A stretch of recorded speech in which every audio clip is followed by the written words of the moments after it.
Unprecedented rainfall అండి. 2, 3 రకాలుగా విజయవాడ ఇబ్బంది పడింది గత 4, 5 రోజుల్లో. ఒకటి ఒకే రోజు మీరు శుక్రవారం, శనివారం రోజు చూసుంటే 26 సెంటీమీటర్ల వర్షపాతం. 200 సంవత్సరాల రికార్డెడ్ హిస్టరీలో మేము సిపిఓ దగ్గర డేటా కూడా చెక్ చేసాము. 200 సంవత్సరాల రికార్డెడ్ హిస్టరీలో ఎప్పుడు ఒకే 24 గంటల వ్యవధిలో 26 సెంటీమీటర్ల వర్షపాతం ఎప్పుడు విజయవాడలో కానీ కృష్ణా జిల్లాలో కానీ నమోదు కాలేదు. సో అంత పెద్ద ఉపద్రవంలాగా పడిన వర్షాన్ని నుంచి కోలుకునే ముందే ఒకవైపు బుడమేరుకి పైన రెగ్యులేటర్ నుంచి కృష్ణానదిలోకి వెళ్తూ ఉండగానే గండిపడి ఒక 40,000 క్యూసెక్కులు సడన్గా సిటీ మీదకి పడ్డాయి. దాని నుంచి కూడా తేరుకునే ముందే కృష్ణా నదిలోకి 11,90,000 క్యూసెక్కులు, అది కూడా రికార్డెడ్ హిస్టరీలో ఎప్పుడూ లేని విధంగా. సో 3 రకాల ఉపద్రవాలు ఒకే రోజున విజయవాడ మీద పట్టడం వల్ల ఎవరూ ఊహించని విధంగా విజయవాడ ఫ్లడ్డింగ్ జరిగిపోయింది. Very unfortunate. మాకుండే 64 కార్పొరేట్ వార్డ్స్లో 32 వార్డ్స్ పూర్తిగా జలమయం అయ్యే పరిస్థితి వచ్చింది. మీకు తెలుసా ఏరియా బుడమేరు పరివాహక ప్రాంతాలు సింగనగర్ వైపు కావచ్చు, రూరల్లో కూడా మీకు మా విజయవాడ రూరల్ మండలం ఇబ్రాహీంపట్నం, కాస్త జీకొండూరు, అవి కూడా ఈ బుడమేరు వల్ల అఫెక్ట్ అయిన వాళ్ళలో. అందులో ఎక్కువగా జక్కంపూడి, అంబాపురంతో పాటు ఆ పరివాహక ప్రాంతాలు 32 వార్డులు కూడా చాలా విపత్కర పరిస్థితులు ఎదుర్కోవడం జరిగింది. సండే ఆదివారం రోజు గౌరవ ముఖ్యమంత్రి గారు వచ్చి చూసిన తర్వాత కంట్రోల్ రూమ్, హుటాహుటిన కంట్రోల్ రూమ్ ఏర్పాటు చేసుకోవడం. మేము అప్పటి వరకు ప్రిపేర్ అయింది 24 సెంటీమీటర్ల వర్షపాతానికే. ఈ కృష్ణానది నుంచి వచ్చే 11 లక్షల క్యూసెక్కులకు కానీ, బుడమేరుకి గండి పడుతుందని కానీ ఎప్పుడు ఊహించని పరిస్థితుల్లో 40,000 క్యూసెక్కులు అక్కడ వస్తుందని కానీ ప్రిపేర్ అవ్వలేకపోయినాం. అది జిల్లా యంత్రాంగం రిసోర్సెస్కి కానీ మనుషులకు కానీ సరిపడనంత హ్యాండిల్ చేయలేనంత పరిస్థితి వచ్చింది. కాబట్టి గౌరవ ముఖ్యమంత్రి గారు రావడం జరిగింది. వచ్చిన తర్వాత ఇక్కడ కంట్రోల్ రూమ్ ఏర్పాటు చేసుకోవటము, ఆ రోజు నుంచి కూడా ఒక వ్యవస్థను ఏర్పాటు చేసుకొని రాష్ట్ర వ్యాప్తంగా కూడా ఆఫీసర్లను ఇక్కడ డిప్లాయ్ చేయటము, రిసోర్సెస్ కూడా అంటే ఫుడ్ ప్యాకెట్స్ నుంచి, మంచినీటి ప్యాకెట్స్ నుంచి మాకు కావాల్సిన ట్యాంకర్లు, మాకు కావాల్సిన లారీలు, ట్రాక్టర్లు, ఫ్రూట్స్, బిస్కెట్లు అన్నీ కూడా రాష్ట్ర వ్యాప్తంగా మొబిలైజ్ చేసుకొని, కొన్ని అయితే మేము తిరుపతి, చెన్నై, హైదరాబాద్ నుంచి కూడా తెప్పించుకుంటున్నాము. వీటన్నిటిని మొబిలైజ్ చేసుకొని ఇక్కడ పంపకం మొదలు పెట్టడం జరిగింది. దాంతోపాటు మేము ఈ రోజున ఒక 2 రోజులు చాలా కష్టమైంది. బికాజ్ అవి బోట్లలో కూడా వెళ్ళే పరిస్థితుల్లో లేవు. మొదటి రోజు మేము సండే మొదలుపెట్టినప్పుడు మా దగ్గర 3-4 బోట్లే ఉండేటివి. అంటే బికాజ్ ఎన్డీఆర్ఎఫ్ టీం ఒకటి వస్తే 4 బోట్లు వస్తాయి. 26 సెంటీమీటర్స్ కాబట్టి ఒక ఎన్డీఆర్ఎఫ్ టీం అనుకున్నాం. కానీ ఆ బుడమేరు వచ్చిన దానివల్ల ఈ రోజున మా దగ్గర 29 ఎన్డీఆర్ఎఫ్ టీమ్స్ 2 బోట్లతో మొదలుపెట్టి నిన్నటికి 300 బోట్ల వరకు ఆపరేట్ చేయగలగటం, బోట్స్ ద్వారా ఫుడ్ పంపకాలు చేయటం, ట్రాక్టర్లు, లారీల ద్వారా ఫుడ్ పంపకాలు చేయటం, కొన్ని సందర్భాల్లో ఎయిర్ డ్రాప్ కూడా చేసి డ్రోన్స్ ద్వారా కూడా ఫుడ్ పంపకాలు చేయడం జరిగింది. ఈ రోజు నాటికి ఫుడ్ కాస్త స్టెబిలైజ్ అయ్యి మాకు భోజనం అందలేదనే పరిస్థితి లేదు. కానీ ఇప్పుడు మంచినీళ్ళు కూడా రాత్రికి స్టెబిలైజ్ అయింది. బ్రెడ్ లాంటివి అడగటం, మెడికల్ కిట్స్ అడగటం అనేది ఇప్పుడు జరుగుతోంది.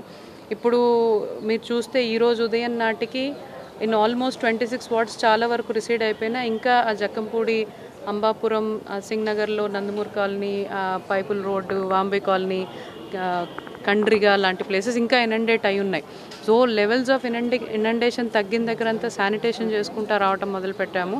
కానీ ఇనండేషన్ ఇంకా కాస్త ఉంది.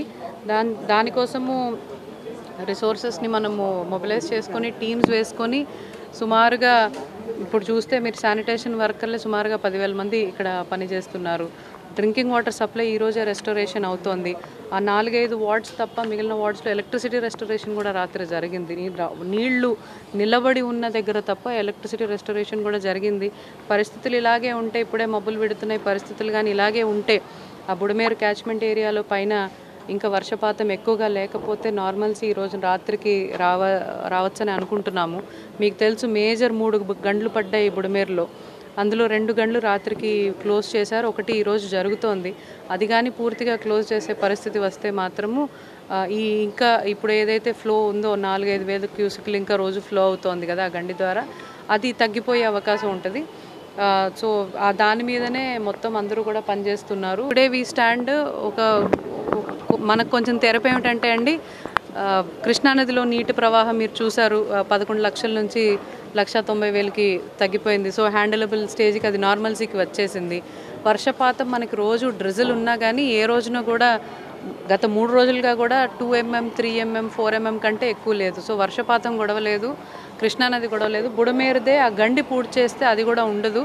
ఈ రిలీఫ్ మెజర్స్ అవన్నీ మేము కానీ ఈ రోజుకి కంప్లీట్ చేయగలిగితే రేపటి నుంచి ఎన్యూమరేషన్ చేసుకొని ఫుల్లీ డ్యామేజ్డ్ హౌసెస్ ఎన్ని, పార్షియలీ డ్యామేజ్డ్ హౌసెస్ ఎన్ని అని నిర్ణయం చేసుకొని వాళ్ళకి రిలీఫ్ మెటీరియల్ రిలీఫ్ మనీ కూడా సీఎం గారు నిర్ణయించిన స్కేల్ ప్రకారము డిస్ట్రిబ్యూషన్ చేయటం జరుగుతుందండి.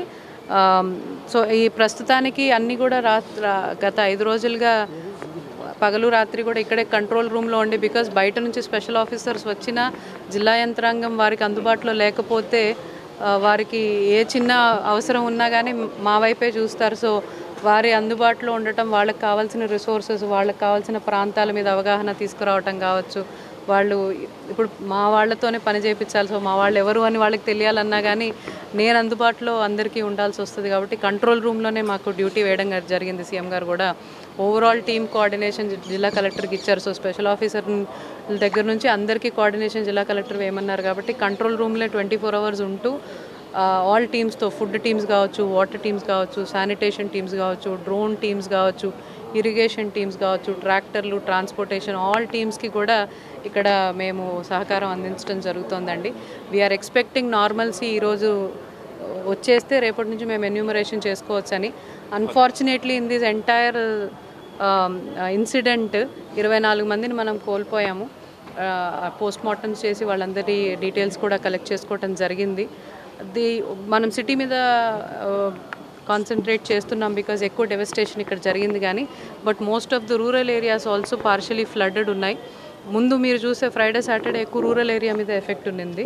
సో అక్కడ క్రాప్ ఎన్యూమరేషను, క్రాప్ డ్యామేజెస్ ఎన్యూమరేషను, అక్కడ ఎన్యూమరేషన్ కూడా ఈ జీవో రాగానే సీఎం గారు ఎంత రిలీఫ్కి డిక్లేర్ చేస్తారో దాని అనుగుణంగా ఎన్యూమరేషన్ కూడా ఒక రోజులో కంప్లీట్ చేసి ప్రజలకి సహాయం చేస్తామండి. Thank you.